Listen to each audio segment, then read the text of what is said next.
l'entrepreneuriat, elle n'encourage pas le business, elle n'encourage pas la concurrence, elle n'encourage rien. C'est un système politique qui contrôle tout. C'est ce que les gens n'ont pas compris. Ceux qui disent, ah, moi je ne fais pas de la politique, hein, je ne suis pas dans l'histoire de politique. Personne ne vous demande de faire de la politique. Enfin, la politique politicienne. Mais vous devez avoir un regard sur la gestion qui est faite de votre pays. Puisque vous payez des impôts, vous devez savoir ce que les impôts font, ce qu'on fait avec les impôts dans votre pays. Pourquoi il n'y a pas de route, pourquoi il n'y a pas d'électricité, pourquoi quand vous allez à l'hôpital, vous n'arrivez pas à vous soigner. Vous devez vous poser des questions. Ça, c'est être citoyen, ça n'a rien à voir avec la politique.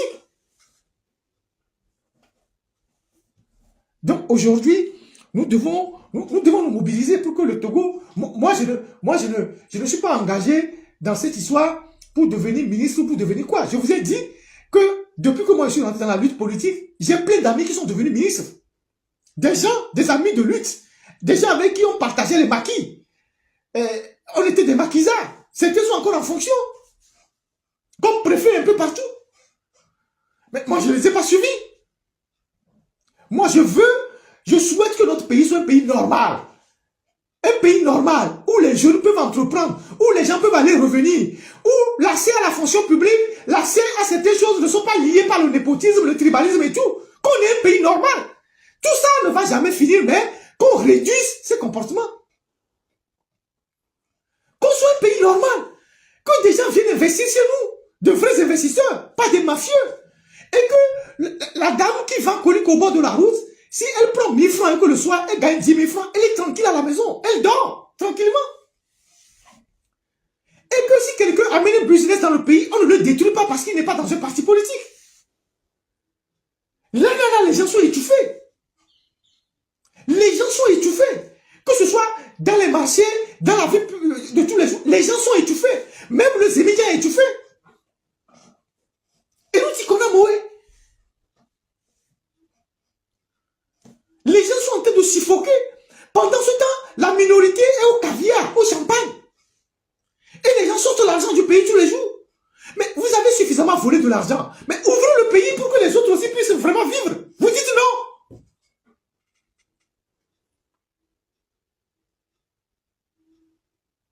Vous avez suffisamment bourré vos comptes de milliards. Mais ouvrez le pays. Ouvrez le pays. En Corée du Sud, après la Deuxième Guerre mondiale, mais les régimes militaires qui sont passés par là, les régimes qui sont passés par là, ont dû faire des réformes. On a pris des gens qui ont volé beaucoup d'argent, on les a mis dans une salle. On leur a dit, tout l'argent que vous avez mis de l'extérieur, ramenez ça au pays pour développer le pays. C'est comme ça qu'ils ont mis les gens au pas. Après, on a vu les groupes Samsung, LG, tout ça qui ont émergé. Comment vous pouvez être dans un pays, vous pouvez être des dirigeants et vous ne voulez pas le bonheur de vos populations. Vous écrasez les gens. Est-ce qu'aujourd'hui, le Togolais peut dire, je connais un milliardaire au Togo, tu as fait des affaires? Vous pouvez citer un milliardaire au Togo comme Dangote, comme Elou, je ne sais pas quoi. Vous pouvez citer quelqu'un au Togo aujourd'hui? Et qui est vraiment bien dans son domaine? Est-ce qu'on en a? Mais c'est les Libanais qui ont pris tous les secteurs qu'on a fait venir et derrière lesquels on se cache. C'est des juifs parfois aussi libanais, comme les gens de Champion, qu'on amène comme ça, et dans lesquels on a des actions. On se cache derrière eux. On exploite les populations. Ce sont tous ces gens-là qui tuent le Togo. Aujourd'hui, nous sommes à quoi? À un mois de la rentrée scolaire. Et donc, à la rentrée scolaire, les gens qui vont faire les affaires, c'est les gens de Sotimes. C'est les gens de Sotimes. Qui sont ces gens? Et qui sont les actionnaires de leur société? Dans quel pays au monde on laisse un secteur aussi stratégique d'importation des fournitures scolaires à des étrangers? Dans quel pays au monde on laisse le circuit d'importation des fournitures scolaires à des étrangers? Ça veut dire que ces gens-là, si demain il y a un problème, ils décident de bloquer la rentrée scolaire, ils vont bloquer la rentrée scolaire. Puisqu'on n'a même plus de l'UMUSCO. On n'a plus d'imprimerie qui imprime les cahiers.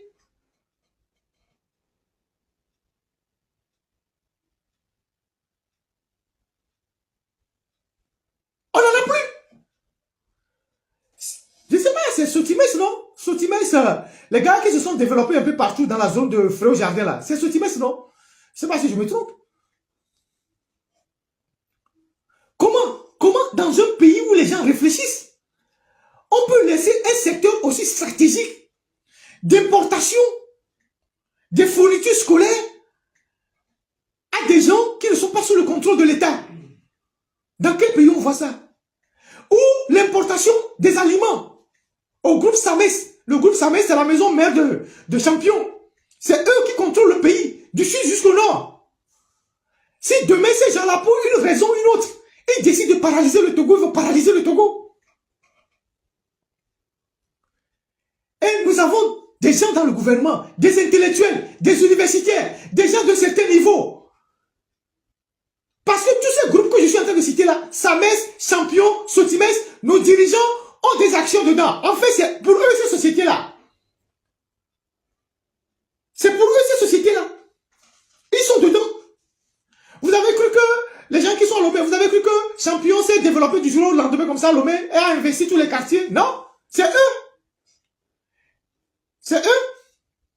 À un moment donné, comme il y avait des problèmes de sécurité, qu'est-ce qu'ils ont fait? Ils ont créé un champion à côté de la caisse, la résidence de la caisse. Comme ça, ils ne veulent pas aller dans le champion en ville pour qu'on voit qu'ils viennent acheter. Donc, ils ont créé un champion à côté de eux-mêmes. Comme ça, quand ils sortent de leur maison, ils rentrent dans le champion. Et le champion de la caisse, c'est le champion qui a le plus de marchandises, de qualité. C'est eux qui sont derrière tout ça. Toutes les sociétés de construction à Lomé qui ont pris la suite de la S3G, tout ça, c'est eux qui sont derrière tout ça. Et ce sont ces sociétés qui font la fraude fiscale. Ce sont ces sociétés qui contournent le fisc, qui ne payent pas l'impôt juste pour l'État. Mais on s'acharne sur celui qui a créé une petite boutique au bord de la route, on s'acharne sur les petits entrepreneurs. Citez-moi un seul Togolais, ou deux Togolais aujourd'hui, qu'on peut dire qu'il a réussi dans tout domaine. Il est milliardaire. Il a réussi dans ça. Est-ce que notre pays n'en a pas besoin? Est-ce que notre pays n'en a pas besoin? Si on a un chef d'État qui est visionnaire et qui dit, bon, je commence comme ça, je veux un milliardaire par région. Je veux un milliardaire par région. Sachant que quelqu'un qui devient milliardaire, il va aussi employer des gens, il va développer des trucs. Donc, d'abord, un milliardaire. Je parle des hommes d'affaires, je ne parle pas des politiciens véreux qui deviennent millionnaires ou on appelle les milliardaires. Les hommes d'affaires.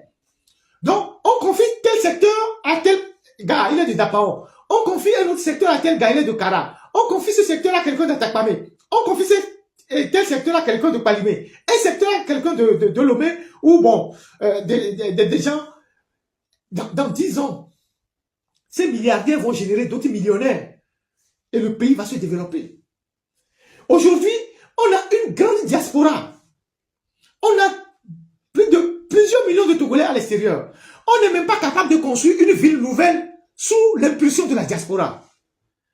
Les zones comme Anéron, en passant par Vaughan, jusqu'à Agbelouvé, tout ça, en passant par Bagbé, on est incapable de réquisitionner des terres pour lancer un projet ambitieux et dire, ici, on le réserve pour les gens de la diaspora. Venez construire des maisons sur tel modèle. Comme ça, on va décongestionner la ville de Lomé, on va construire une ville nouvelle. On laisse tout le monde construire comme il veut. Chacun construit là où il trouve le terrain.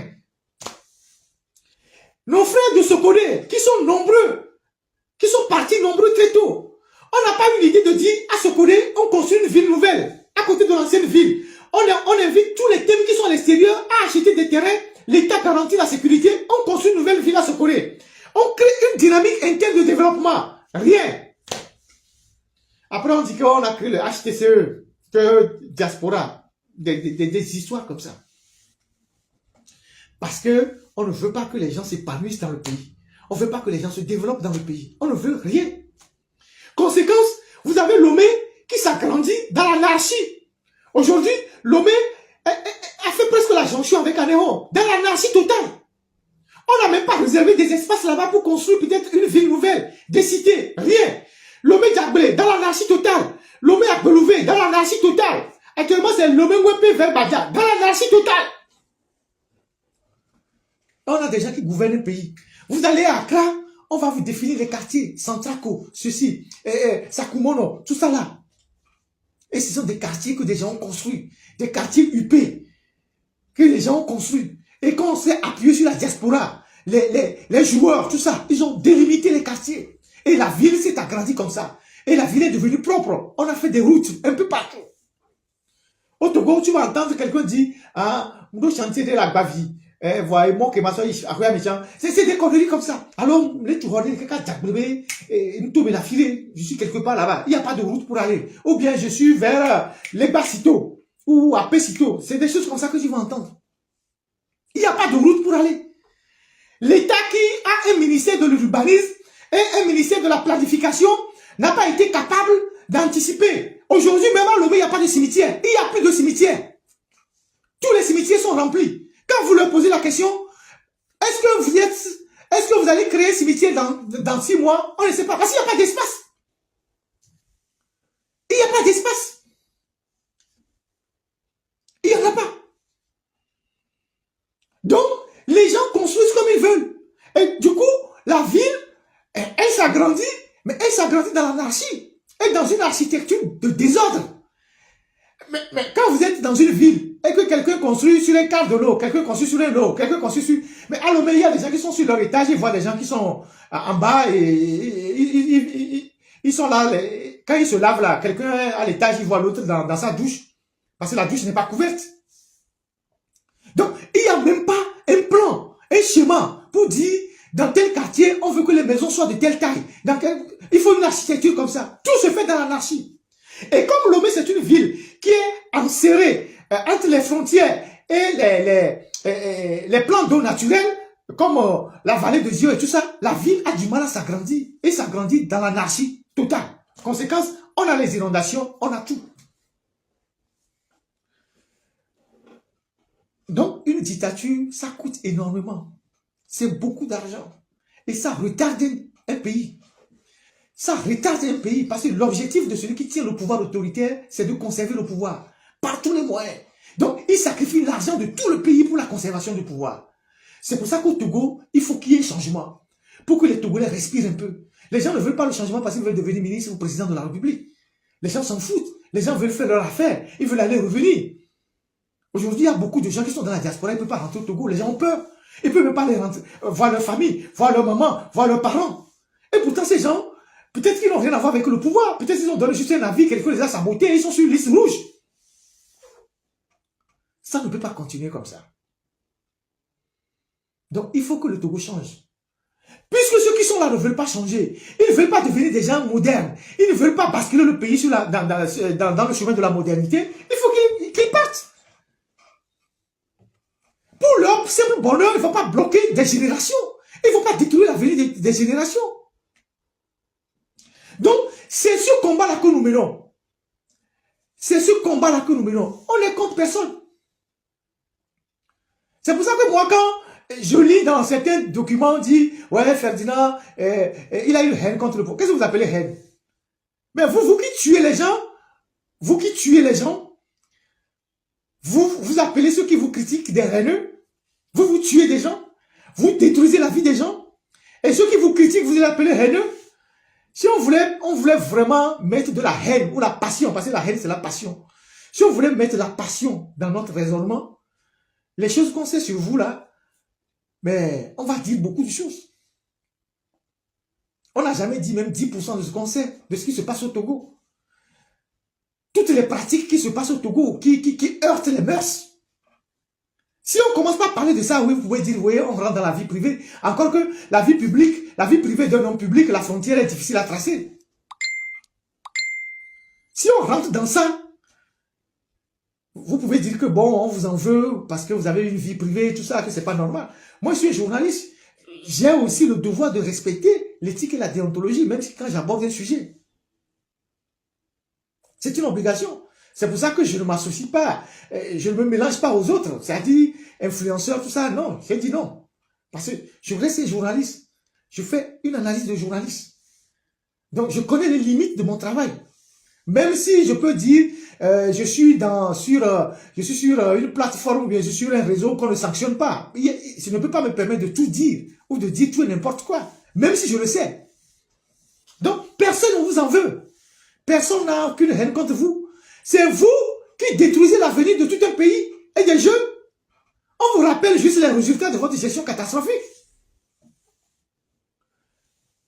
Voilà donc ce que je voulais partager avec vous aujourd'hui. Et